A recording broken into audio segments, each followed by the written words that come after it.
राजस्थान से, सबसे बुजुर्ग है, उनका चेहरा देखिए।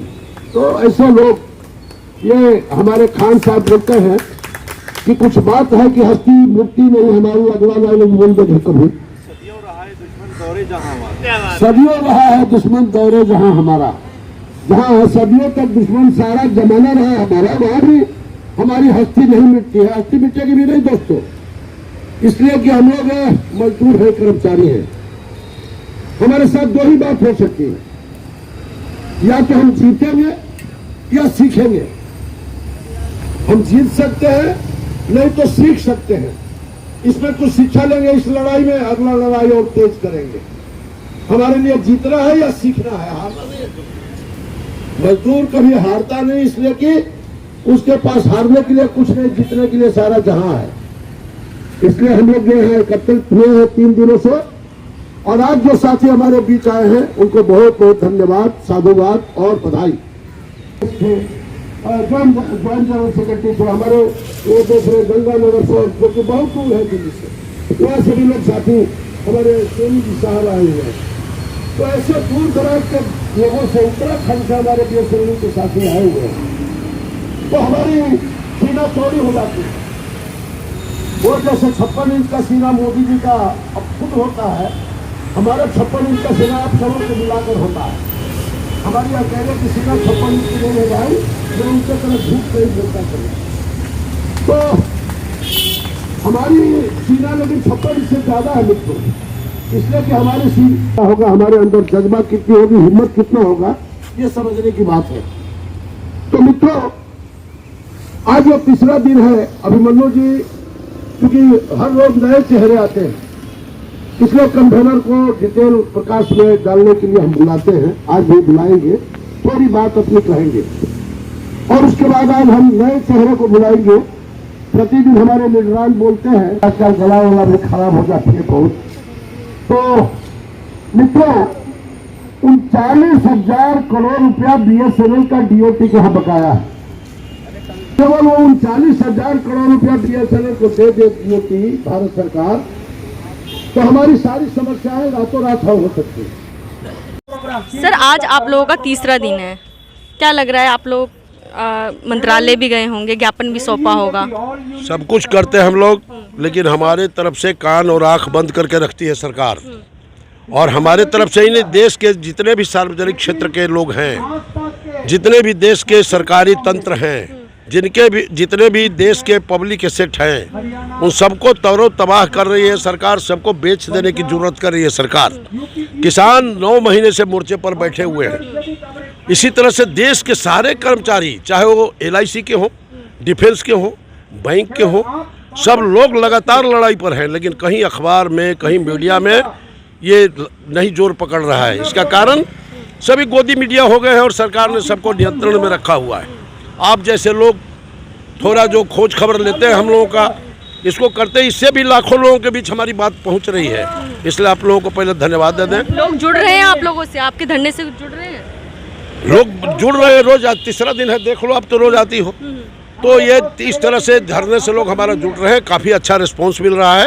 और आज शाम में हम निर्णय करेंगे आगे का। अगर आज शाम में नहीं हो सका निर्णय, तो कल दिन में बैठेंगे सभी जनरल सेक्रेटरी, और आगे के लड़ाई का हम अपना नज़ारा प्रस्तुत करेंगे, सरकार के साथ लड़ेंगे। हमारी ये फैसला है। आगे कोई ऐसा भी प्लान है कि पार्लियामेंट के आगे आप लोग घेराव? ये अभी तक सरकार 30 सितंबर तक तो कोई नहीं दे रही है परमिशन रैली का। अगर जिस दिन ये खुलेगा उस दिन हम जरूर करेंगे। हम लोग 19 के पहले 2-3 बार पार्लियामेंट मार्च, संचार भवन मार्च किया है, उसको फिर हम दोहराएंगे। हमारी लड़ाई चलते रहेगी। केवल कोविड का आतंक खत्म हो जाए, कोविड का 3rd वेव अगर नहीं आवे, शांति रहे, तो हम लंबी लड़ाई लड़ेंगे और पुरजोर लड़ाई लड़ेंगे। ये हमारा संकल्प है। अच्छा सर, अभी कई राज्यों में चुनाव भी हैं, जैसे पंजाब हो गया, गुजरात हो गया, उत्तर प्रदेश, क्योंकि कर्मचारी जो है हर राज्य से होंगे बीएसएनएल में। क्या लगता है कि इस पे भी प्रभाव पड़ेगा? सरकार को खामियाजा भुगतना पड़ेगा? बिल्कुल खामियाजा भुगतवाएंगे हम। हमारे लोग गलियों में, सड़कों में उतरेंगे। हमारे लोग सरकार का चेहरा बेनकाम करेंगे। किस तरह से सरकारी तंत्र को, किस तरह से देश की जनता की गाढ़ी कमाई से बनाए गए बड़े बड़े उद्योगों को, बड़े बड़े संस्थानों को बेच रही है सरकार, ये हम बताएंगे जनता को। किसी भी नौजवानों को नौकरी मिलने वाली नहीं है अभी, ये हम बताएंगे नौजवानों को। महिलाएं सुरक्षित नहीं है, ये हम बताएंगे, इसलिए कि सरकारी तंत्र नहीं है तो कोई सुरक्षित नहीं है। तो ये सारी बात को उजागर करेंगे, हम गलियों में जाएंगे, गाँवों में जाएंगे, सड़कों पर जाएंगे। 65,000 लोग आज भी हमारे साथ हैं और इसलिए हमको वो समझ में आता है इस सरकार के साथ क्या कैसे लड़नी है हमको। अच्छा सर, अभी आप कह रहे थे ना कि इतना हमारा बकाया पूरा हो जाए तो हमारी समस्या हल हो जाए। हाँ बिल्कुल, 39,000 करोड़ सरकार के यहाँ बाकी है और हमारा लाइबिलिटी 30-32 हजार करोड़ रुपए का है।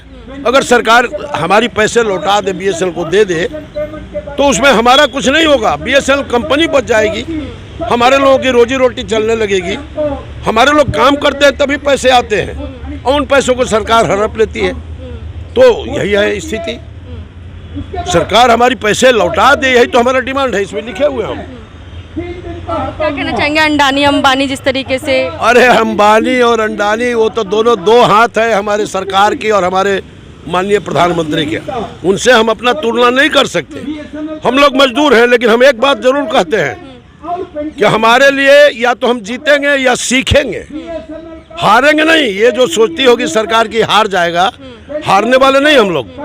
हम या तो जीतेंगे या सीखेंगे, इस लड़ाई में कुछ सीखेंगे, अगला लड़ाई और मजबूत करेंगे, ये हमारा है। लास्ट में क्या कहना चाहेंगे? लास्ट में क्या कहना चाहेंगे? लास्ट में यही कहना चाहेंगे कि अभी भी सरकार दूरदर्शिता से काम ले, BSNL मैनेजमेंट को निर्देशित करे कि 4G स्पेक्ट्रम जल्दी से रोल करे, BSNL के कर्मचारियों का तीसरा वेतन समझौता लागू करे, BSNL के रिटायर लोगों का पेंशन का रिवीजन करे और ये हमारी जो भी चार्टर्ड ऑफ डिमांड AUAB ने समर्पित किया है उसको मान जाए। हम निष्ठा के साथ काम करते हैं, बराबर काम करते हैं, काम करेंगे। हमने टेलीकॉम को लाया है इस देश में, हमारे पूर्वजों ने लाया है, खून पसीना लगाकर यहाँ तक लाया है, इसको हम और आगे बढ़ाएंगे, ये हमारा संकल्प है। क्या लगता है सरकार ठेकेदारी प्रथा खत्म ना हो जाए इस वजह से? ठेकेदारी प्रथा सरकार नहीं खत्म करेगी, इसलिए कि सरकार का झोली उसी से बढ़ता है। ठेकेदारों के बच्चों को 18,000 रुपया उनके नाम पर निकाला जाता है और उनको 6,000 मिलता है। बाकी के पैसे हमारे बड़े अधिकारी और बंदरबाट करते हैं ठेकेदार, वो पैसे बड़े बड़े चुनाव में झोले में जाते हैं, करोड़ रुपए इकट्ठा होते हैं। सारी राजनीति का खेल है। बिल्कुल राजनीति का खेल है और अभी का खेल राजनीति का ऐसा है कि अगर कुछ बोलोगे तो अंदर जाओगे, नहीं तो ऊपर जाओगे, इसलिए भय से लोग चुप है। लेकिन आने वाली पीढ़ियों के लिए नुकसान है नहीं? आने वाले पीढ़ी के लिए तो बिल्कुल नुकसान है, उनको गुलामी करना पड़ेगा इस देश में, उसी की व्यवस्था हो रही है। गुलामी को 1.5 साल की लड़ाई लड़ करके उस गुलामी से हम बाहर आए हैं। आज़ादी एक देश को राजनीतिक आज़ादी मिली वो अलग है, मजदूरों और कर्मचारियों की आज़ादी एक अलग है। ये मजदूरों और कर्मचारियों की जो आज़ादी पाए हैं हम लोग, वो बड़ी संघर्ष, बड़ा कुर्बानी, बहुत लोगों की जान देने के बाद, और उसको सरकार मिटाना चाहती है। वो अगर मिट गया तो हमारे देश के आगे नौजवान सब गुलामी करेंगे। यही है। आप पब्लिक को क्या कहना चाहेंगे? पब्लिक को ये कहना चाहेंगे कि आपकी गाढ़ी कमाई की और आपके दिए हुए टैक्स के द्वारा निर्माण किया हुआ सारा प्रतिष्ठान बिक रहा है और ये सरकार बेच रही है। आप जग जाओ, आप खड़े हो जाओ, सारे नौजवान खड़े हो जाओ, सारी महिलाएं खड़ी हो जाए और रोके, ये सरकारी तंत्र नहीं बेचोगे। यानी कि आज आपकी मीटिंग होगी, उसके बाद आप लोग फैसला लेंगे? बिल्कुल।